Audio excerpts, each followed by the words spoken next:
Okay, so the transmission video that you just watched, you see us use a tool to hold this shaft in place that Don made, a fancy little spline tool that sits over in here and locks this in so you can take the bolt out. I'm going to show you how to make that tool. It's pretty easy. You grind these rivets off, you take this center section out of an old clutch disc, and you just weld a piece of whatever to it, whatever you've got laying around, square stock, angle iron, whatever, just a leg off of it so that it can latch in there. All right. As you can see, I ground out the rivets. There were some plastic clips in here. I nipped them off just because you probably don't have to, but after I ground those rivets off, I was able to stick my screwdriver in here and just twist, pop that right off of there. So this plate's out of your way. Ignore my bench, it's a total disaster.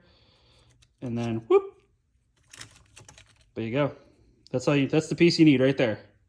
Okay, once you have this piece, you just weld a leg off of it that sits in here. And that's it. It keeps this shaft from turning. And you made yourself a little tool in case you get a few of these to do, or even if you're only doing one. I mean, that took a minute to do that. I mean, it only takes a second to do. These springs come off. Not a big deal. But there you go. You weld a leg to it. I'll weld a leg to it and show you, but that's it. And there you go. Just like that. Grabbed a piece of scrap angle I had laying in the scrap pile. And now it holds that shaft still so that you can take the transmission apart. There you go. It's that easy. You guys can do this yourselves. Good luck out there.